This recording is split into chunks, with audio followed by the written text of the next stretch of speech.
안녕하세요. LA의 정교수입니다. 구독과 좋아요 알람 설정은 영상 제작에 큰 힘이 됩니다. 자, 오늘 살펴볼 주제들은요. 돈나무는 하죠. 캣디우드가 테슬라를 매도했다는 소식입니다. 자, 도대체 얼마나 판 거야? 라는 주제 다뤄보겠습니다. 자, 그리고 연준이 금리를 내리나? 라는 주제 다뤄보고요. 그 외 테슬라 소식과 미국의 매크로 상황들 살펴보도록 합니다. 자, 우리 먼저요. 전체적인 미국 시장 살펴보도록 하겠습니다. 자, 오늘 미국 주식 시장은요.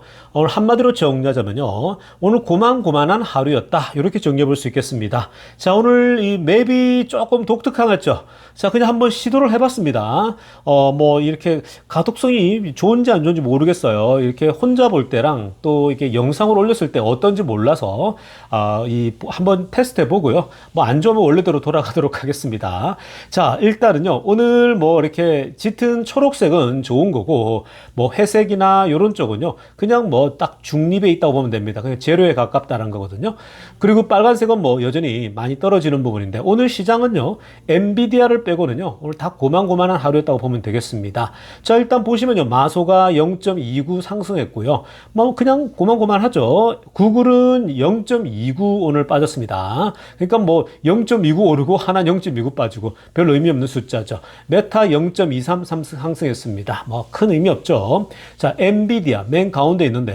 오늘 엔비디아 굉장한 상승을 보였습니다. 3.25%. 그러니까 어저께 실적 발표가 좋았지 않습니까? 그리고 미래 전망도 좋았고요. 전반적으로 엔비디아에 이제 전고점 돌파하면서 새로운 어떤 그 흐름들이 나오지 않을까 예측이 되어집니다. 자, 애플 0.23 현재 빠졌고요. 애플도 뭐 트럼프랑 씨름하고 있지만 뭐 그냥 그럭저럭 움직이고 있습니다. 뭐 큰 데미지 없이요. 아마존도 0.48 뭐 상승했고요. 테슬라도 0.43 올랐습니다. 오늘 시장을 전반적으로 보면요. 테슬라 같은 경우도 그렇고 전반적으로 초반에 많이 오르다가요. 뒤에서 이렇게 쭉쭉 흘러내리더라고요. 뒤에서 흘러내렸거든요. 계속 흘러내렸습니다. 아예 그냥 완만한 어떤 다운 트렌드로 흘러내리더라고요. 우하향을 한 거죠. 자, 그 배경도 이따가 우리 매크로 소식에 들었다 보겠습니다. 오늘 시장은요. 보시는 것처럼 전반적으로 그냥 뭐 고만고만한 적절하게 볼 수 있는 그런 흐름입니다. 어제 선물 시장의 흐름과 소위 말해서 그 어제 선물 시장의 자체는 굉장히 급등했잖아요. 근데 그 선물 시장의 그 기세 흐름이요. 오늘 그 오전에 나왔던 데이터들이 몇 개 있거든요. 뭐 이 실업자 청구 건수랄지 그리고 연준 의장의 발언이랄지 오히려 좀 안 좋은 악재들이 좀 많았어요. 그게 다 눌려버립니다. 그래서 시장이 여전히 그런 불안 요소들이 같이 공존하고 있다라고 보시면 되겠습니다. 자, 지금부터는요, 미국 경제 상황과 매크로 이슈들 정리해보고 가겠습니다. 자, 가장 먼저 살펴볼 소식은요, 오늘 주식시장이 초반에 좋았다가 뒤에서 계속 흘러내리게 만들어버린 주된 원인이죠. 바로 오늘 그 잡네스 클레임입니다. 그러니까 실업자 청구 건수가요, 급등을 해버린 상황입니다. 아래쪽 그래프 한번 보시기 바랍니다. 자, 보시는 것처럼요, 이게 이제 계속 오르락 내리락 계속 하고 있죠. 오르락내리락 하다가 지금 끝에 보세요.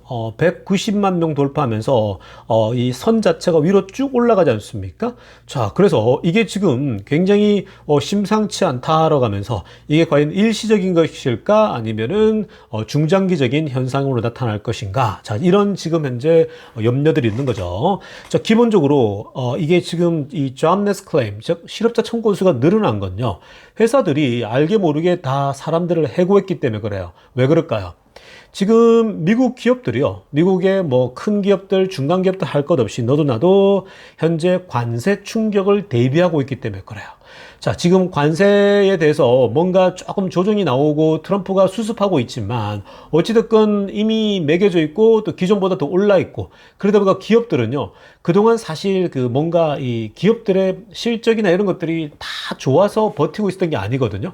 근근히 막 살아남고 생존하고 있었단 말이에요. 높은 금리 속에서.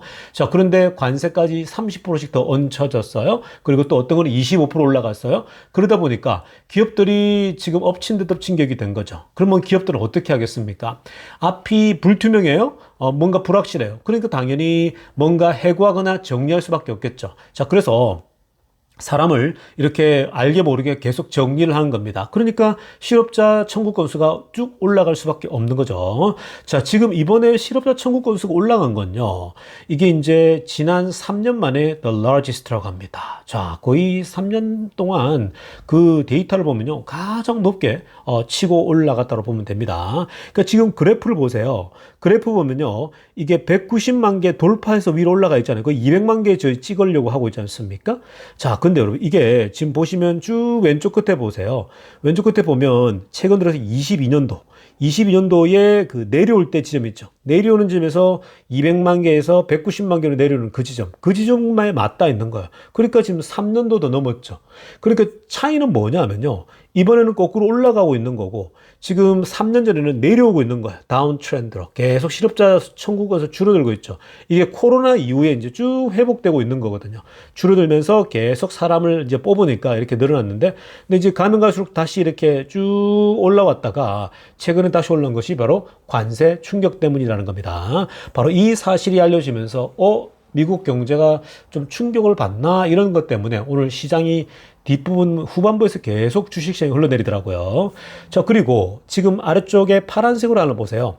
연준이 인플레이션과 잡네스와 스테빌리티 리스크들이 5월달 미팅에서 지금 이제 보고 있는데, 인플레이션은 잘 나왔죠. CPI는 의외로 지금 낮게 나왔지 않습니까? 올해 초반, 올 초반에요. 지금 다음 달에 굉장히 주목돼야 됩니다. 다음 달에 지금 6월 달에 발표되어질 CPI가 어떻게 될 것인가. 근데 잡넷은 올라갔어요. 인플레이션은 안정적이었어요. 그러니까 시장이 전반적으로 안정적으로 갈 것이냐? 아직까지 뭔가 확실하게 한 방향으로 움직이고 있진 않아요. 그래서, 지금 연준도 굉장히 조심스럽게 보고 있는 거죠. 언제 이런 식으로 튈지 모른다는 거죠. 물가도 실업률도.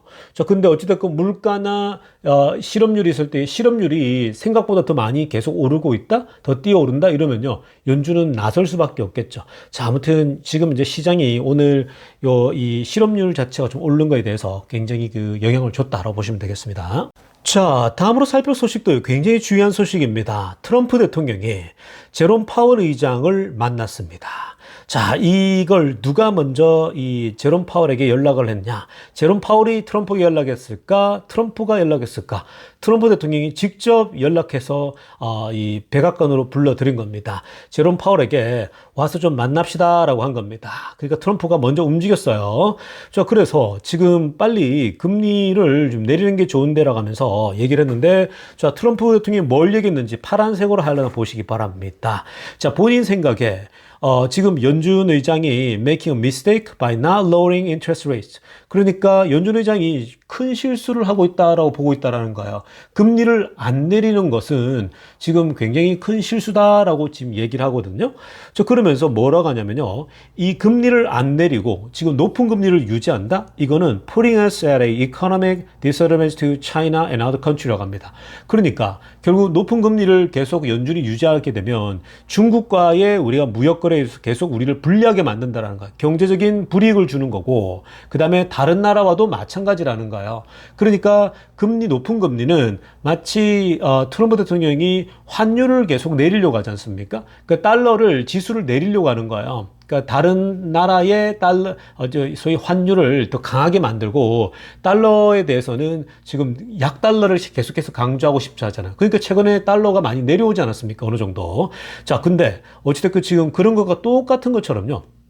빨리 금리를 내려야 우리가 중국과 무역거래에서 우위를 점하고 다른 나라에도 좋은데 왜 자꾸 연준 의장은 이 금리를 높게 유지하냐라는 거죠. 그러니까 지금 트럼프 대통령인데 대통령의 정책을 좀 뒷받침해 줘야 되지 않냐 이런 식으로 이런 볼멘 소리 같은 이런 걸 한 겁니다. 그 지금 이거 안 내리면 우리가 네가 큰 미스테이크 실수를 하는 거야. 그러니까 빨리 내려라라고 하는 거죠. 그러니까 완곡한 표현을 쓴 겁니다. 보통 이 트럼프 대통령이 계속 퍼블릭컬리 언론에다가 뭘 얘기했습니까? 빨리 내려. 초반에 굉장히 강하게 얘기했고, 너는 항상 늦더라. 느림보라고 하면서 맨날 그 DS 비판하지 않았습니까? 그러다가 이제 실제 만나서는 굉장히 좀 더 이렇게 완화된 완곡한 표현을 쓰고 있는데, 근데 제롬 파월 의장은요 인터뷰에서 이런 얘기를 했습니다. 빨간색으로 하려고 보세요.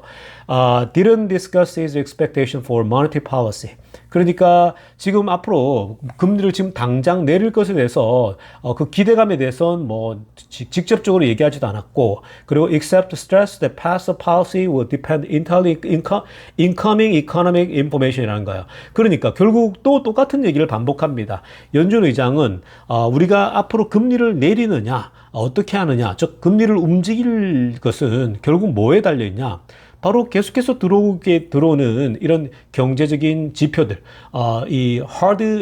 소위 말해 데이터죠. 그러니까 소프트 데이터가 아니라 하드 데이터. 그러니까 직접적인 데이터들을 보고 판단하겠다는 거야. 그러니까 철저하게 데이터 중심으로 우리는 움직일 계획이다라고 그냥 늘 하던 얘기를 또 한 겁니다. What that means for the outlook. 그리고 또 이 나오는 데이터들이 미래 전망에 어떤 의미를 띨 것인가. 그러니까 예를 들면 실업률도 나오고 있죠. 인플레이션 되고 있죠. 이런 것들이 트렌드 자체가 앞으로 미래까지 어떻게 흘러갈 것인가. 점진적으로 계속 내려가고 또 뭔가 경제도 다운되고 이러면은 우리가 움직인다는 얘기죠. 그러니까 지금 현재로서는 미국 경제에 뚜렷한 뭐 어떤 위험성 보이지 않는 거고, 그리고 트럼프 관세로 인해서 물가는 계속 압박을 받을 수 있다라는 염려가 있기 때문에 지금 당장 우리가 금리를 내릴 수는 없다라는 것을 다시 한번 확인해 준 겁니다. 그러니까 트럼프의 시도가 실패로 돌아갔죠. 그래서 오늘 이런 것들도 연준이 호락호락하지 않네라는 그런 짐작들 나오면서 오늘 계속해서 뒤에 후반부에 계속 주가가 흘러내리더라고요. 그래서 원래 장중에는 S&P도 그렇고 나스닥도 그렇고 다우도 그렇고 전 플러스로 마감됐는데 뒤에는 마이너스로 떨어졌어요. 그러니까 뭐 큰 마이너스는 아니지만 약간의 마이너스로 다 떨어지는 모습 보였습니다. 자, 다음으로 살펴볼 소식은요, 트럼프 대통령의 무역 협상에 대해서, 또 무역에 대해서요. 자, 지금 뭐 항상 패턴을 똑같이 가져간다면서 일부 트럼프의 스타일에 대해서 이렇게 얘기를 합니다. 위에 파란색으로 하나 보세요. He's not checking out on trade라고 합니다. It is called negotiation이라고 하거든요. 자, 타이틀에서 보는 것처럼 트럼프가 지금 관세에 있어서 보면 뭔가 무역에 있어서 처음에 관세를 막 세게 때렸다가 그렇게 가다가 갑자기 돌연 그냥 돌아서 가지고 막 그냥 다시 역주행을 해버리는 거죠. 거꾸로 가버리는 거죠. 그러니까 처음 막 지르더니 그냥 용두사미 뭐 꼬리가 이렇게 그럴 바에 뭐하러 그렇게 질렀냐라는 거거든요. 그러면서 이제 언론들이 트럼프에 대해서 겁먹고 얘는 도망간다라고 항상 저런 식이야. 왜 처음부터 큰 소리 쳐가지고 시장을 이렇게 어렵게 만드냐고 얘기를 이제 하는 거거든요. 그랬더니 트럼프가 He's not checking out on trade라는 거죠. 그러니까 나 겁먹어서 쫄아서 도망친 거 아니야라고 얘기하면서 It is called negotiation이라는 거예요. 이거는 협상이라는 거죠. 자, 이거는 나만의 독특한 이제 협상이라고 얘기를 하는 겁니다. 그래서 최근에 일련의 그 흐름들을 보라는 거죠. 자, 그래서 핑크빛으로 하나 보세요. 최근에 그 트럼프 대통령이 이 단어, 타코 트레이드라고, 이 트럼프의 스타일에 조롱하는 듯한 그런 이름을 붙인 이름이 있거든요. 그러니까 타코 트레이드인데 뭐냐면은 트럼프 always chickens out. 트럼프는 항상 도망치더라는 거죠.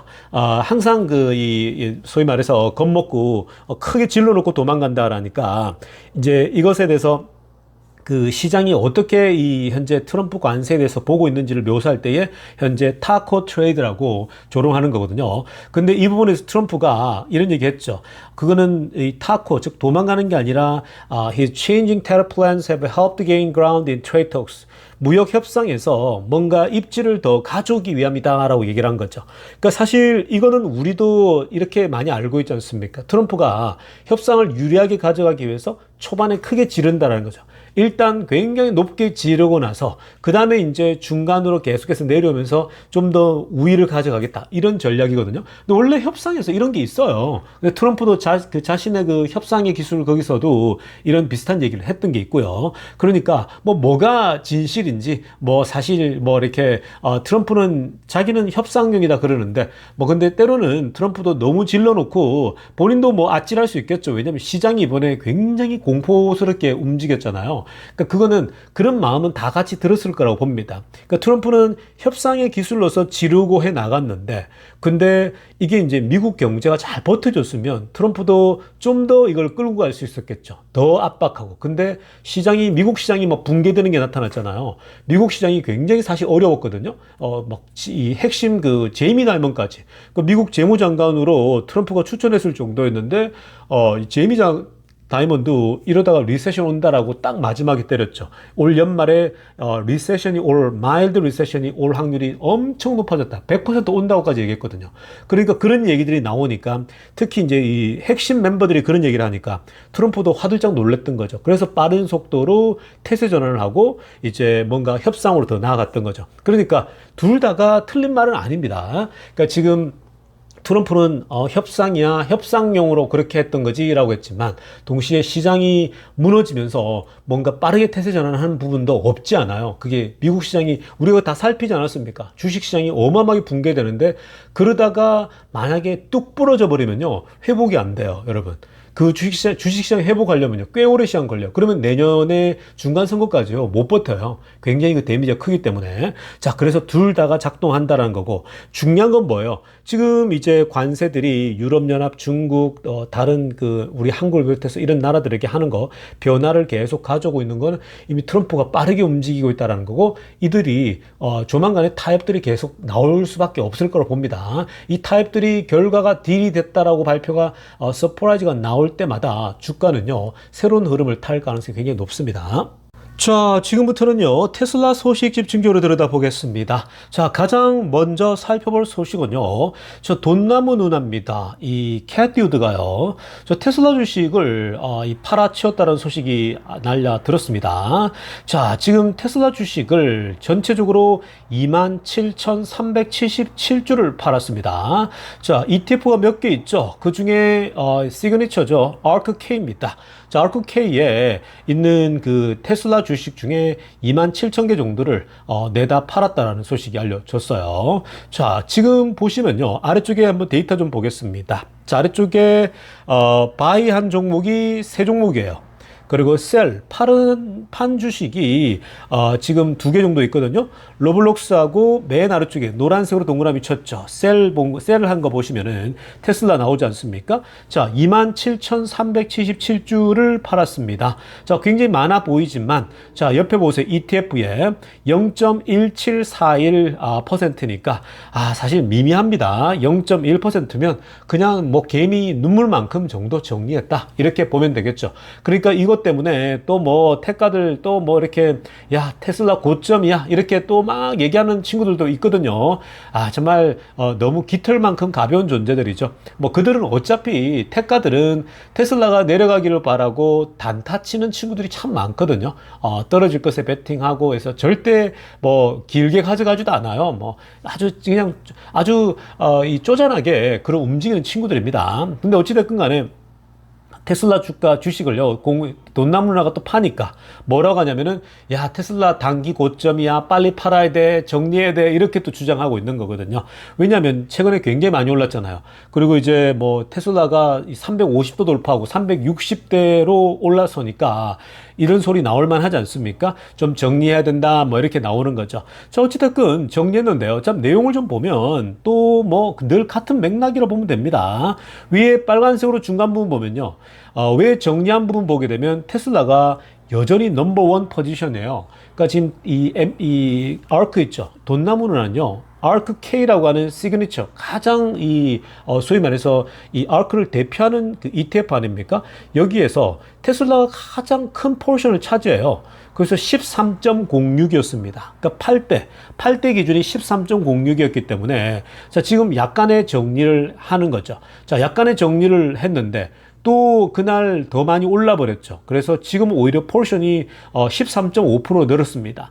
여러분도 아시겠지만 보통 ETF에 어느 정도 뭐 보통 10% 혹은 테슬라 같은 좀 많이 두죠. 한 13%까지도 이렇게 놔두지 않습니까? 좀 많게는 15%까지도 두는 경우도 있었는데, 자, 근데 이럴 때 이 ETF를 운영하는 이 돈나무 누나 쪽에서는요, 결국 뭐예요? 지금 굉장히 저렴해 있는 주식들을 어느 정도 좀 많이 오른 걸 가지고 정리를 해가지고 올라타는 거죠. 다른 주식을 좀 더 사모으는 거죠. 그래서 이제 직원들 월급도 줘야 되고 하니까 그렇게 움직입니다. 이런 걸 보면서 뭐 돈나무 누나는 장기 투자자가 아니다. 테슬라에 대해서 말만 글을 번지르르하게 하고 결국 뒤에서 다 샀다 팔았다 하지 않냐라는 건데, 자, 너무 그렇게만 색안경 끼고 볼 필요 없습니다. 테슬라라는 기업을요 제일 많이 이 발견하고 이게 가장 그 나팔수가 돼준 사람이 돈나무 누나였고, 그리고 실제로 지금 가장 여러분 게리 블랙하고 차원이 다른 거예요. 게리 블랙은 퍼센테이지도 별로 되지도 않아요. 여러분들보다 주식을 많이 갖고 있지도 않아요.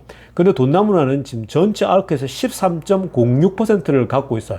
포션에서. 근데 이번에 판 게 0.17이에요. 그러니까 지금 13%가 무너지지 않고 여기에 0.1%만 판 거예요. 그러니까 여러분 지금 뭐 너무 이걸 가지고 뭐 돈나무나가 테슬라가 이제 고점이기 때문에 팔았다 이렇게 생각할 필요 없습니다. 자, 그렇다면 팔아가지고 뭘 샀는지를 좀 보면 좀 주목할 게 있는데, 자, 보세요. 지금 반도체 주식을 다시 삽니다. 보면은 엔비디아를요 21,000주를 샀어요. 자, 제가 아래쪽에 뭐 초록색으로 하이라이트 했죠. 21,000주를. 자, 그러면 여러분, 지금 그 테슬라 주식을 팔아가지고요. 27,000주 팔아가지고 거의 절반 정도는 엔비디아 사는데 썼다고 보면 됩니다. 지금 엔비디아 주식하고 테슬라 주식하고 거의 2배 차이 나잖아요, 대략. 그러니까, 이 테슬라 주식을 27,000개 팔았는데 이 중에 한 13,000개, 한 10,000주 정도 가지고 엔비디아 주식을 샀다고 보면 되고요. 여기에 AMD까지. 그러니까 반도체 주식을 다 갈아탄 겁니다. 이거 왜 그럴까요, 여러분? 이게 지금 트럼프가 엔비디아 중국 수출이나 이런 거에 처음에 규제를 했다가 그 규제 때문에 사실 주가가 많이 흘러내렸는데 지금 규제를 풀어주려고 하잖아요. 중국에게 계속 팔으라는 거죠. 왜냐? 엔비디아 젠슨왕이 그런 얘기 하지 않았습니까? 트럼프 대통령에게 계속 설득을 했죠. 이러다가 중국이 우리 엔비디아 칩 필요 없이 자기들끼리 독립한다라는 거죠. 그러니까 중국에게 우리 엔비디아 플랫폼을 쓸 수 있게끔 해야 된다는 거죠. 엔비디아에 구속되게끔 해야 된다는 거죠. 그러니까 엔비디아 걸 계속 쓰게 해가지고 얘네들이 엔비디아를 떠나서는 살 수 없을 정도로 종속되게 해야지 결국은 미국이 알아서 조절이 가능하다라는 거예요. 그런데 트럼프나 미국 행정부가 이 기술 쪽을 잘 모르니까 무조건 끊어버린다. 이런 전략으로 간 거예요. 그 좋지 않은 거예요. 바이든 때도 마찬가지고 얘네들이 좀 더 엔비디아 젠슨왕에 물어보고 이런 기술적인 부분들을 좀 이해할 필요가 있는데 이 정치하는 친구들이 또 이 기술적인 영역이 이해가 부족하지 않습니까? 그러니까 사실은 계속 그냥 막 무조건 그냥 잘라버리고 무조건 주지 마 이렇게 가는 건요. 그거는 그렇게 자꾸 흑백 논리로 가면 안 돼요. 중국이 적국이라고 생각하더라도요. 적당히 타협할 건 타협하면서 같이 공존해 가면서 미국이 우위를 유지해가는 그런 전략을 써가야 돼요. 지금은 배제 방법을 가지고요. 그렇게 할 수 있는 시대가 아닙니다. 다 얽히고 설켜있기 때문에요. 그러니까 중국을 미국에 종속시키기 위해서 반도체를 얘기하니까 뭐예요? 엔비디아, AMD. 지금 엔비디아도 많이 오르면서 오늘 사실 실업률이랄지 이런 것들만 괜찮았다면 계속 엔비디아 오늘 많이 올랐잖아요. 3%대 올랐으니까 어제도 오르고요. 그러니까 엔비디아 같은 경우도 사실은 더 많이 오를 겁니다. 아마 전고점 들고 올라갈 확률이 높은데요. 그러다 보니까 뭐예요? 테슬라 주식을 좀 정리해가지고 엔비디아가 없었잖아요, 많이.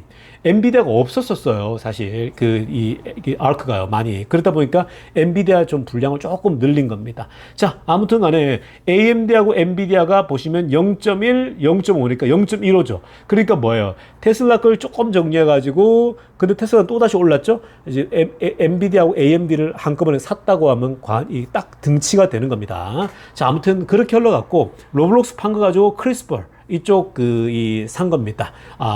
그러니까 이런 걸 보면요. 이 테슬라가 실어서 판 게 아니라 테슬라가 고점에서 판 게 아니라 지금 전략적으로 ETF를 운영하는 사람들 이렇게 할 수밖에 없다라는 걸 기억할 필요가 있겠습니다. 자, 다음으로 살펴볼 소식은요. 오늘 이 일론 머스크가 스페이스X 관련돼서요. 오늘 스페이스X 쪽에서 굉장히 많은 프레젠테이션을 했습니다. 직접 나와서 스페이스X가 지금 어떤 방향으로 가고 있고 어떤 계획이 있는지를요. 오늘 프레젠테이션을 했거든요. 오늘은요. 거의 스페이스X 특집으로 보면 됩니다. 이제 스페이스X는요. 정말 어마어마한 확장을 해 가는데 스페이스X 주식은요. 무조건 투자를 해야 될 그런 종목이라 보시면 됩니다. 자, 이제 앞으로 기회가 올 텐데요. 오늘 스페이스X에 대해서 그림을 보여주는데요. 아, 정말 굉장히 또 가슴이 커지는 그러한 오늘 프레젠테이션이었어요. 그러니까 테슬라만 볼 게 아니라 스페이스X도 같이 보면요. 일론 머스크가 얼마나 참 엄청난 일들을 이 세상에 하고 있는지를 파악될 정도로 굉장히 가슴 뜨거운 그런 장면이었거든요. 자, 지금 아래쪽에 한번 보세요. 여러분. 2026년도에 마스, 화성이라고 써있죠. 사진에. 그리고 뭐 스페이스포츠라는 게 있고 이게 이제 일종의 우주선이 오르고 내릴 수 있는 포트, 항구 같은 것이죠. 그러니까 저 뒤에다가 이제 기지를 설치해 놓고 우주선이 오르락 내리락 하는 장소, 내리면은 여기서 포트에서 내려가지고 이제 기지로 가고 그러겠죠.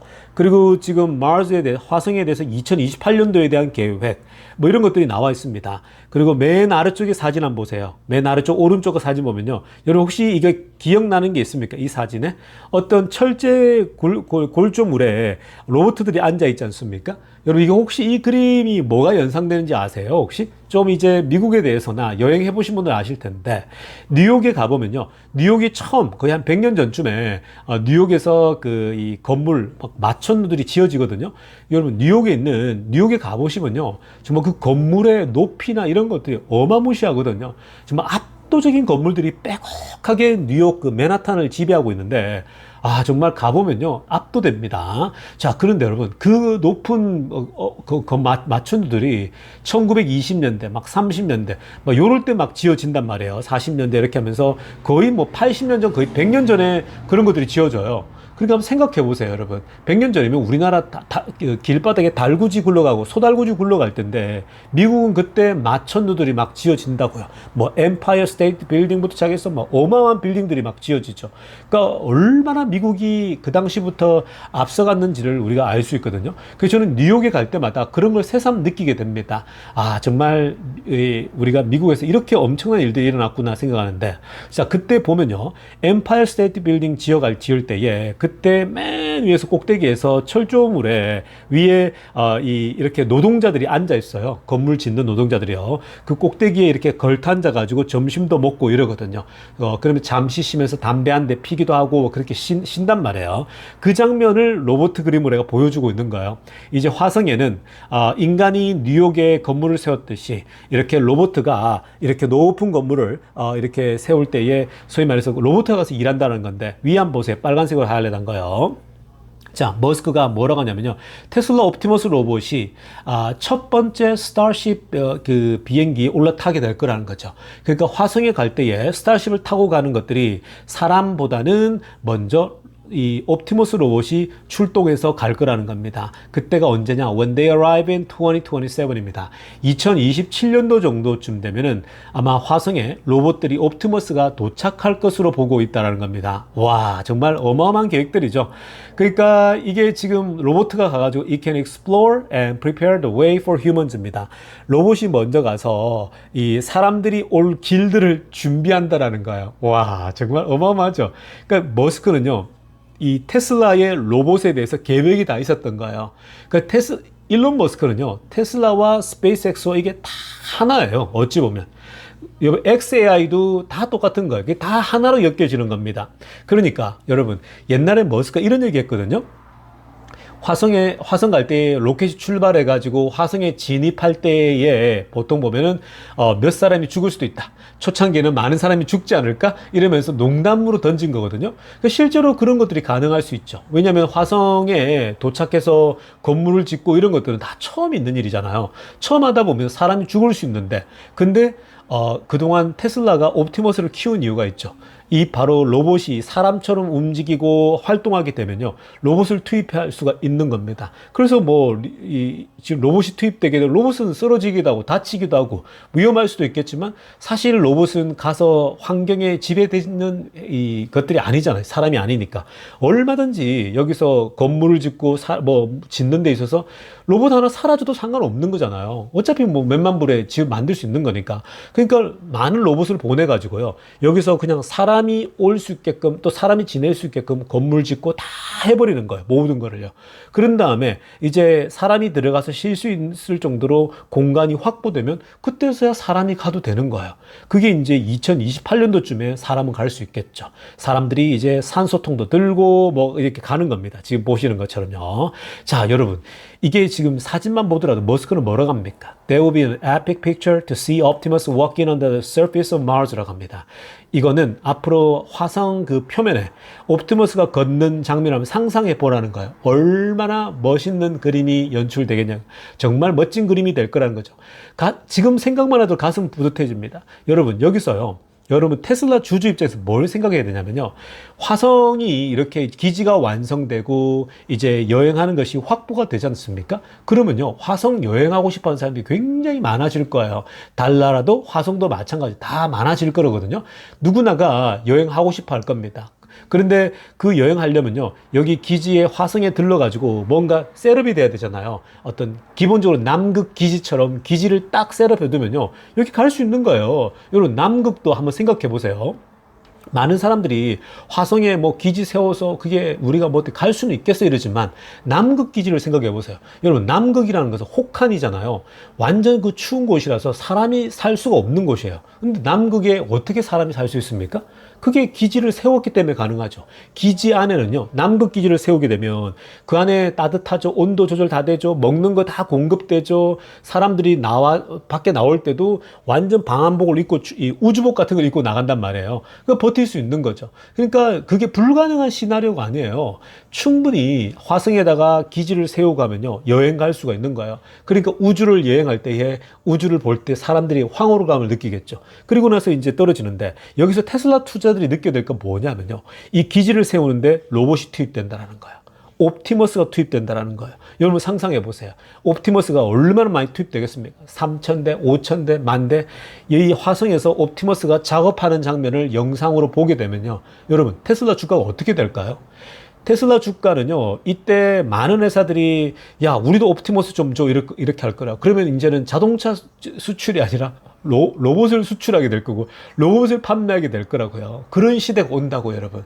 얼마나 여러분 멋집니까? 이게 여러분 몇 년 안 남았다고요. 2년, 3년 내에 이런 일이 일어난단 말이에요. 지금 25년이잖아요. 27년도에 떨어진대요. 2년 뒤면 도착한단 말이에요. 그러니까 얼마나 멋진 일이 일어납니까? 그러니까 여러분, 지금 테슬라는요, 앞으로 진짜 5년 동안요, 일어날 일을 생각하게 되면 스페이스X와 연합해서도 이런 일이 일어나죠. 자율주행 연합이 일어나죠. 뭐 정말 앞으로 상상만 하더라도 즐거운 상상이 되는 겁니다. 그러니까 테슬라 주식은요, 그냥 무조건 계속 갖고 계셔야 되는 거예요. 바이 앤 홀드로 가셔야 대폭발하는 지점이 올 거라는 거, 주가가요. 자, 아무튼 여러분, 이것만 상상하더라도 즐거운 상상이 됩니다. 자, 여러분, 오늘 영상은요, 이쯤 하고 2부 때 뵙도록 하겠습니다. 레이존 뉴스TV였습니다.